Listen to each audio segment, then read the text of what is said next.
Hello mga ka-EB! Jenny Rivero po, isa sa mga BOD sa Secretary ng Isboro Place Homeowners Association. Hindi po ito GA, wala lang akong masuot na damit, kaya ito na sinuot ko yung uniform namin.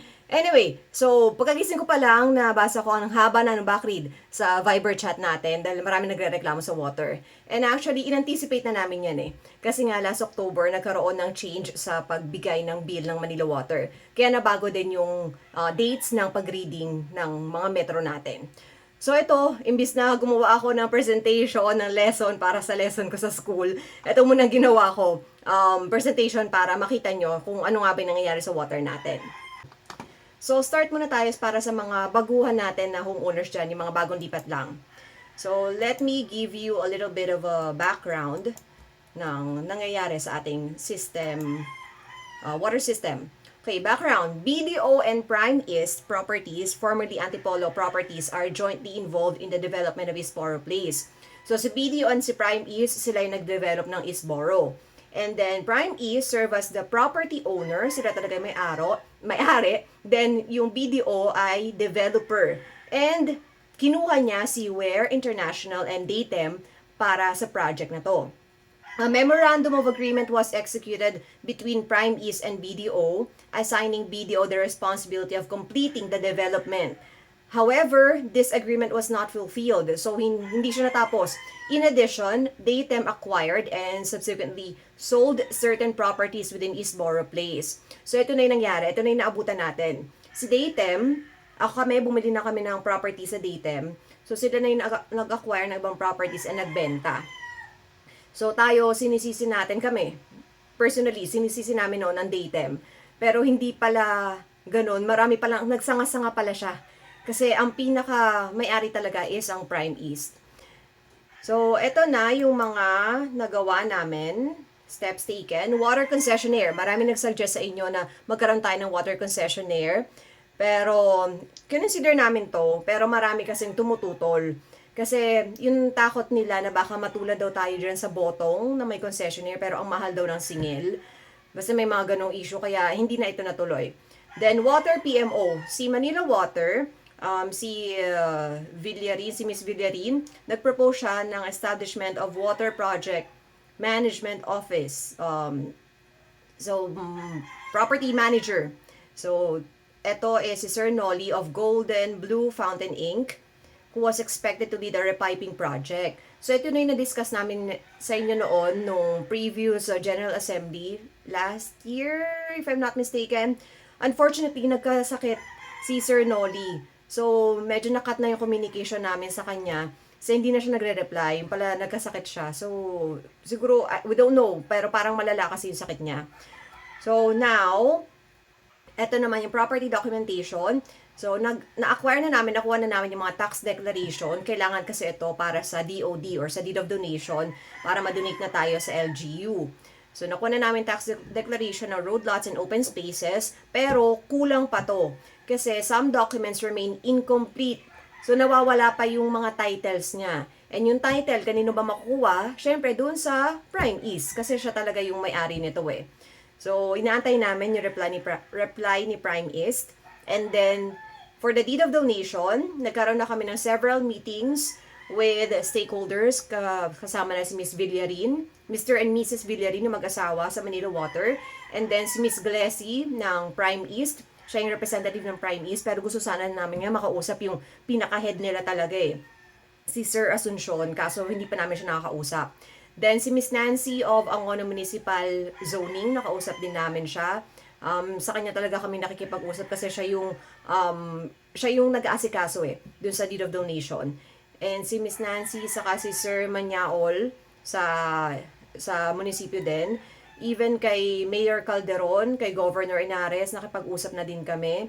Then last year, nakipag-usap kami kay Miss Minette before siya nag-resign yata siya. Before siya mawala sa Datem, nakausap namin siya. Then, we're still waiting sa fruition ng ating deed of donation. So, still waiting pa rin tayo kasi kumbaga nasa kamay na ng LGU, nasa kamay na ni Miss Nancy or kung sino man na nasa LGU ang naghahawak nito. And yun nga, kailangan pa yung mga missing na titles na kay Prime East. May nakuha na kaming from a reliable source na hindi ko pa kasi pwedeng sabihin to eh. Kasi hindi pa talaga kami na-inform. Pero from a reliable source, meron daw magaganap na meeting. So, hoping kami na ma-invite din tayo para alam natin kung ano yung mga ganap, di ba? Next, eto na, yung pinaka-issue natin ngayon, October and November bill issue. Okay, let's see. System loss distribution. Ito yung background. Sa system loss natin, nagkaroon tayo ng voting before. Kung equally divided or consumption-based. Nagkaroon din tayo dito ng meeting. So, sa pagbobotohan natin, equally divided, 91 yung bumoto. Consumption-based, 225. So, landslide siya. 225 nanalo, consumption-based. Kasi may mga nagre-request ngayon na bakit hindi tayo magbotohan ulit. Pwede tayo magbotohan, yes. Discuss natin yan sa next General Assembly natin. Pero we're telling you na mas marami talaga kasi yung pwedeng bumoto ng consumption base dahil sila yung mga ano lang mga mabababa or mas nasa mid-range yung consumption nila. Kaya yun ang mas binoboto nila, consumption based. I remember nung dating last GA, last year, merong nagsabi na homeowner, I forgot lang kung sino, na kung isipin natin, parang equally divided pa din naman siya.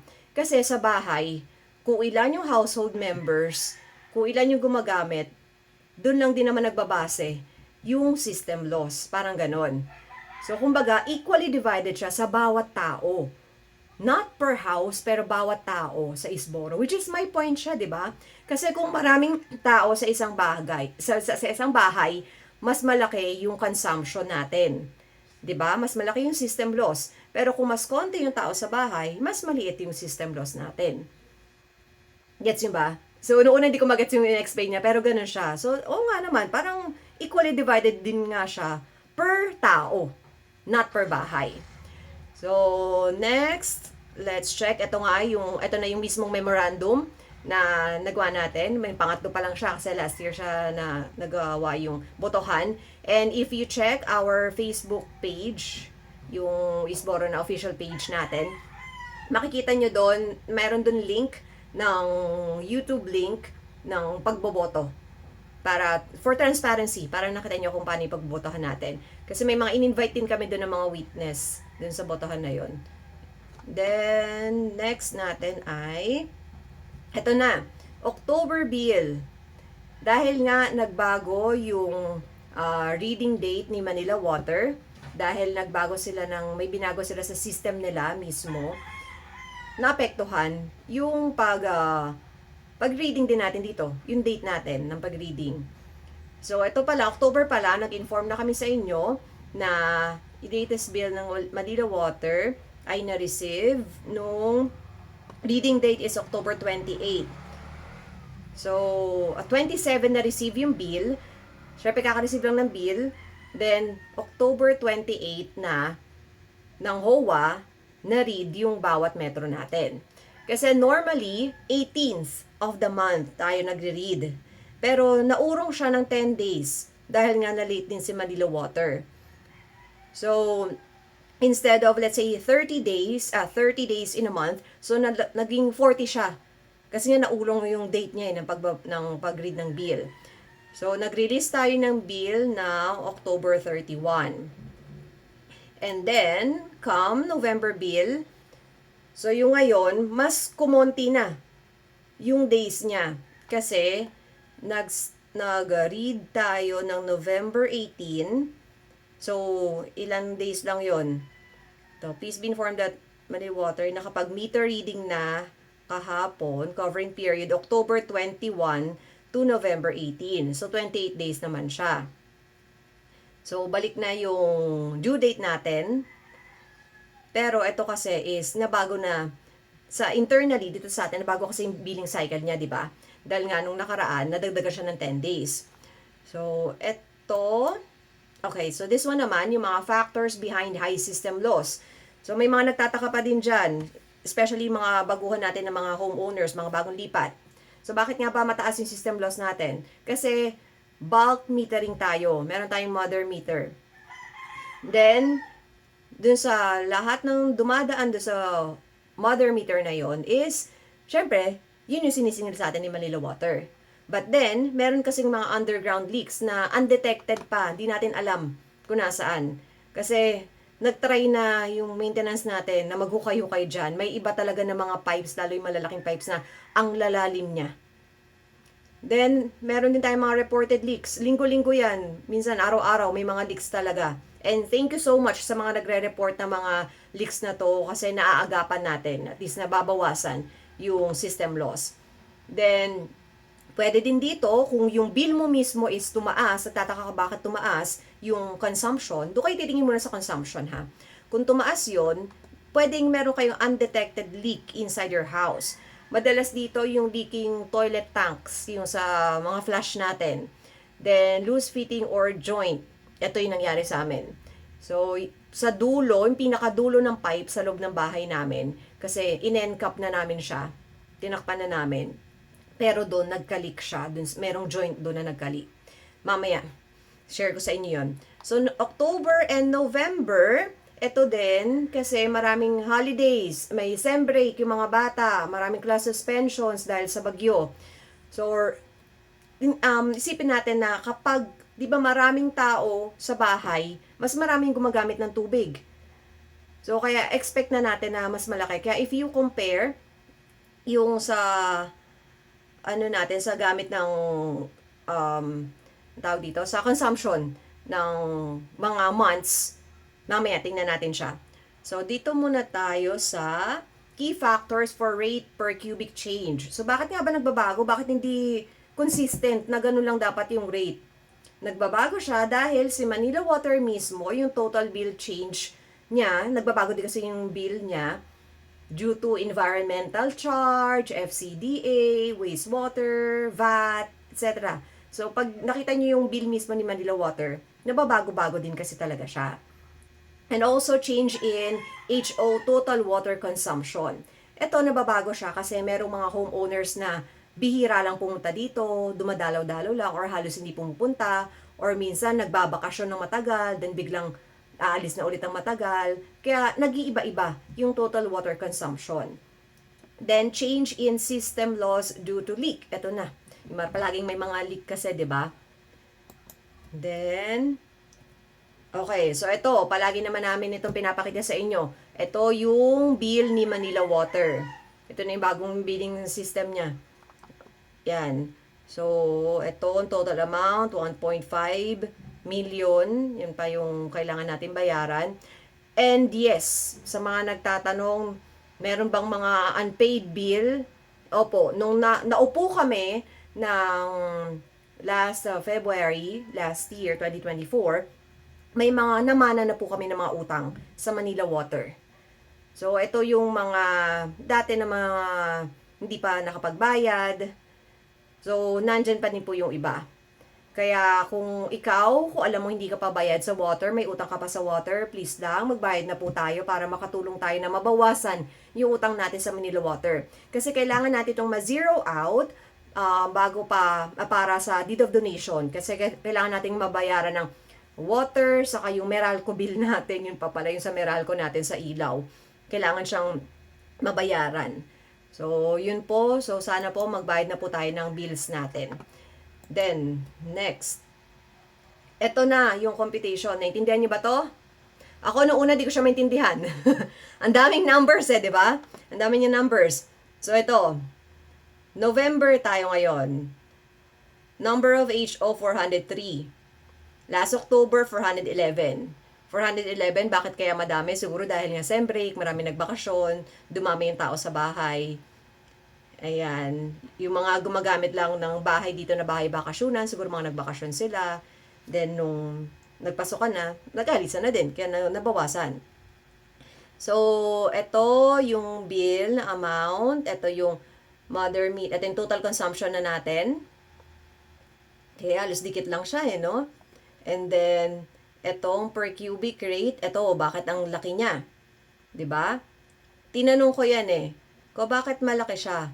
Kung ito-total mo kasi to 280 divided by 2. So, 140. So, mataas yung consumption niya. Then, tinanong ko to nung nung nakaraang board meeting namin. Ko bakit mataas siya? Kasi pag dinivide mo siya sa 240 siya Pag ito, nung September, 120 lang, 130. Tapos, tingnan ko dito, oh, June, may 140. March, 133. Feb. So, itong mga dates na to, ito yung pwedeng mga start na ng bakasyon ng mga bata. To. Ito, nag-start na ng pasukan naman ulit ng mga bata. So, pwede kasi na, alam niyo, nakaka-apekto kasi nga yung mga holidays, yung kung gaano kadami yung tao na nandun sa bahay.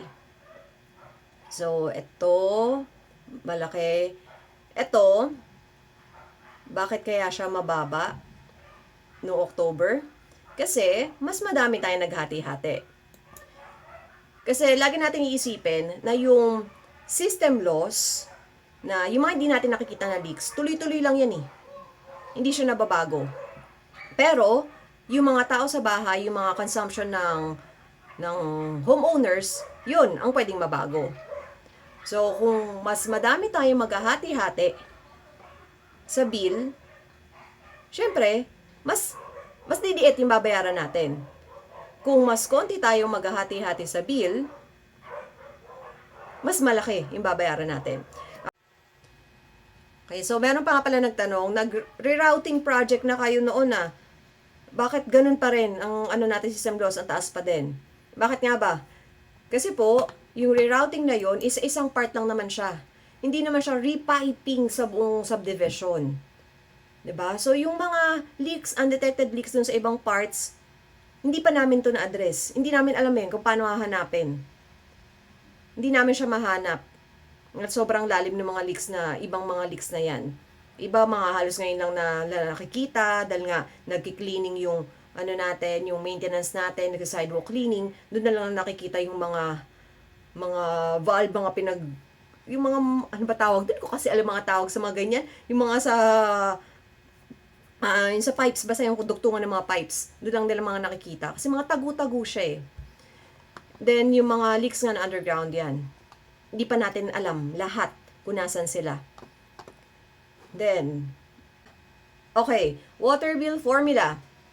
So, we have here the total water charge equals to rate per cubic meter times consumption.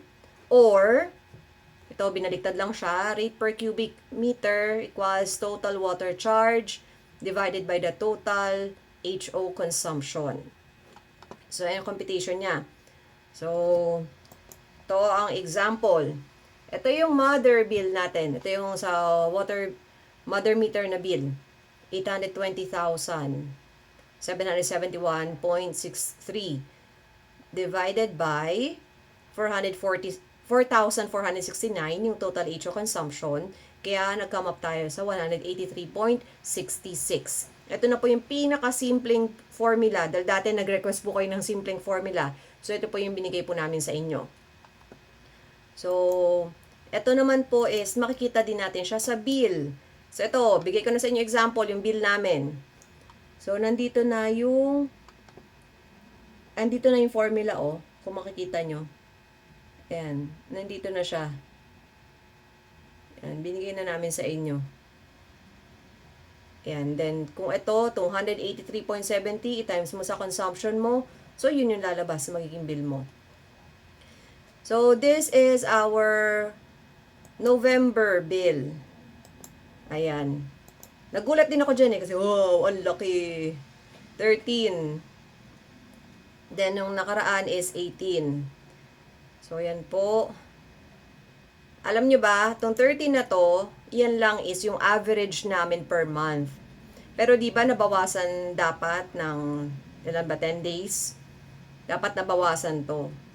Kaso, unfortunately, nagkaroon ng leak sa loob ng bahay namin.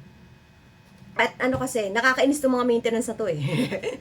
Ang tatamad ng mga maintenance yan eh. Hindi mo lang kami tulungan sa leak sa loob ng bahay. Ayun. Pero hindi. Joking aside. Kasi syempre yung maintenance natin is nagtatrabaho sila para sa community, para sa common areas. Common areas lang siya. So kung merong leak sa loob ng bahay, hindi na nila trabaho yon. So kung meron man silang ginagawa na leak sa loob ng bahay is pa-thank youhan nyo sila ng sobra dahil labas na yan dapat sa trabaho nila. And, ayun nga, hindi ako nakapagawa sa kanila nung leak sa loob ng bahay. Kaya natagalan, sa iba ako iba yung nakuha kong nakagawa nung leak. Kaya yan, naging 13 siya. Medyo inagapan ko siya kasi ilang araw kaming nag-on off ng metro para lang, yung on lang namin siya kapag asin gagamitin namin, mabilisan lang nagamit ng tubig, ipon ng tubig, and then in-off na namin siya agad kasi nga may leak eh. Nasa ilalim kasi yung leak niya, eh hindi ko siya magawa. Ayun, anong nangyari? Kaya naging 13 siya, parang isang buwan na bill na namin siya talaga, which is dapat bawas siya. So, ito, and then ito yung 18, tumaas siya dahil nga nadagdagan ng days, dahil nga nabago yung billing date ni Manila Water. And then, ito pa, share ko sa inyo yung bill namin.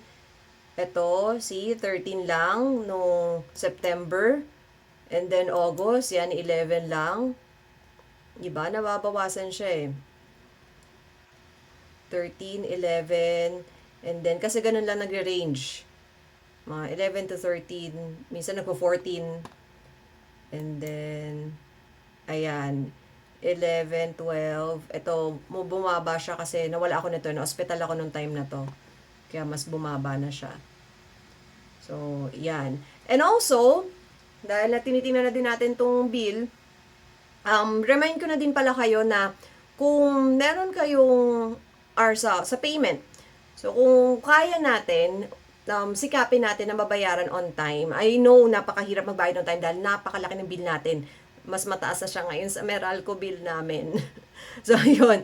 So, sikapin natin na makabayad ng bill on time kasi kung hindi natin siya mabayaran, magpapatong ang bill natin, pwede tayong maputulan ng ma-lock yung metro natin. And also, kung late tayo nakapagbayad, syempre, meron kasi tayong date kung kailan magge-generate ng bill. Kaya kung late ka nagbayad, makikita mo pa rin na may utang ka. Kaya yung iba nagtataka, bayad na ako bakit meron pa din dyan? Kaya ang tanong agad namin, kailan po kayo nagbayad? Sinend nyo po ba kay admin yung proof of payment kapag online? Kasi hindi kayo mariresibuhan kapag hindi nyo sinabi kay admin na nagbayad kayo. Kasi hindi naman manghuhula yung mga yan na, ano pala ito nagbayad? Hindi namin alam hindi alam di ba? Kaya kailangan mag-send kayo ng proof of payment para maresibuhan kayo. And kung late na kayo nagbayad, expect nyo na pwede pa rin lumabas yan sa bill nyo. Kasi nga, meron tayong billing cycle. Meron tayong date ng generation ng bill. Okay. So, ganito ang ginagawa namin sa natin ng bill. Okay. So, October, not October, 18th of the month, nagbabasa na ng bawat metro ang maintenance team. Minsan may mga BODs na sumasama para mabilis siya matapos. So, nagbabasa na ng bill yan. Nag-record na yan, pinipicturan, and then susulat, and then i-encode siya ni admin or BODs. Minsan si Press, yan, nag-encode din yan.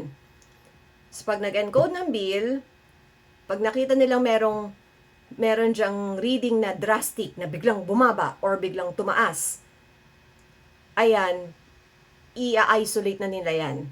Then, i-check ulit. So, pwedeng nagtatanong kami dun sa mismong may-ari or kung wala yung homeowner, tatanungin yung kapitbahay kung umuwi pa ba dyan yung kapitbahay mo para alam namin kung bakit biglang bumaba yung bill niya. So, kung bumaba yung bill yan, tatanungin namin, umuwi pa ba dyan or bihira lang ba dyan. Then, kapag biglang tumaas naman, tatanungin namin agad, i-check agad yung metro kung umiikot ba, nang walang tao sa bahay. Chine-check siya. Diba? Pag may mga drastic change na ganyan.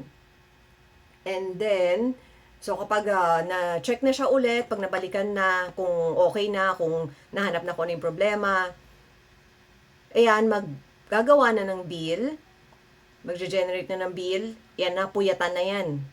Sila Press, saka asawa niya, si Kuya Mark, yan, sila palagi ang puyat na puyat sa paggagawa ng bill na to. Okay, kasi nga, double check siya eh. Hindi siya basta lang na kung ano yung nasa Excel na input, ipiprint na siya agad. Hindi ganun. Dino-double check siya. Kasi ayaw din namin na na questionin nyo kami na bakit mali-mali yung bill namin, na bakit hindi nyo to chinek. Kaya, double or triple or quadruple checking pa ang ginagawa dyan sa bill na yan. Kaya, dun sa mga nagsasabi na, ano yun, baka may kinukurakot sa bill, ano kukurakutin dyan? Ang laki nga ng utang natin eh. Yan nga pinoproblema naming mga BODs eh, na ano ba, next year bababa na tayo, may utang pa rin tayo sa Manila Water, na sana man lang mabawasan tong utang na to. Yan talaga, malaki problema namin dyan. And also sa deed of donation. Ayan, we're always praying na sana matuloy na yung deed of donation para bago man lang kami bumaba, wala na kaming ipamana na problema sa mga susunod na uupo pa. 'Di ba? Kasi, alam niyo, mahirap eh. Mahirap maging officer. So, ano pa ba? So, if you have any concerns, you can go to the admin office. Pero, better na inform nyo muna any of the BODs or tanungin nyo muna si admin kung meron ba dyang BOD na pwedeng makausap. Okay? Kasi, syempre, may kanya-kanya din kami mga trabaho. Ako, naging busy na ako kasi ano na ako, yung teacher na ako ngayon. So, hindi ako ganun ka-active na pumupunta sa office. And yung iba kong makasama, may mga pamilya din yan, may mga kanya-kanyang trabaho din. Yes, busy kami, pero once naman nasabihin nyo na ganito, makikipag-meeting kami sa inyo, binibigyan naman namin kayo ng time. Basta sabihin nyo lang ahead of time. Para wag yung, alam niyo kasi may ibang mga homeowners na sumusugod sa admin office and nakawawa yung mga admin natin doon. Kaliit-liit ni Len eh. Ang lit-lit nung admin natin doon si Len, tapos sisigaw-sigawan nyo, si Ella, sisigaw-sigawan nyo. Alam niyo yun, parang kami nasasaktan eh para dun sa mga tao natin, sa mga batang yun. Kasi nagtatrabaho lang din naman sila eh. And hindi naman nila alam yung computation ng mga yan eh. Siguro may konting alam sila, pero para i-explain yung mga ganyan technical na mga computations, hindi sila ganun kaalam sa mga ganyang bagay. Kaya wala kayong karapatan na sigaw-sigawan sila. Okay? So, kaming mga officers ang kausapin nyo. Then, now, eto pa, may ginawa pa ako dito Q&A. So, how much do, eto, mga resort owners pay for their water consumption?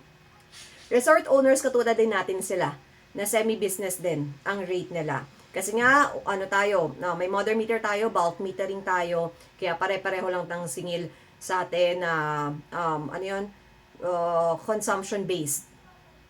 Okay, and why was permission granted for the construction of a resort within a residential area? We don't know. Hindi namin alam kasi naupo kami, may mga resort na dyan. May mga existing na resort na. May mga umaangal na sa amin. So, ang ginawa namin is we made a board resolution na ipastop na nagpapastop sa commercial resort construction.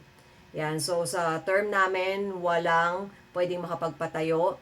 I don't know sa susunod na upo kung tatanggalin nyo tong BR na to, kung papalitan nyo, pero sa panahon namin, hindi pwedeng mag-construct ulit ng resort. Ayan. Pero in fairness naman sa ating mga resort owners, sumusunod naman sila kasi meron kami in-establish, may board resolution sa kanila na rules and regulations. So, sumusunod naman sila dyan.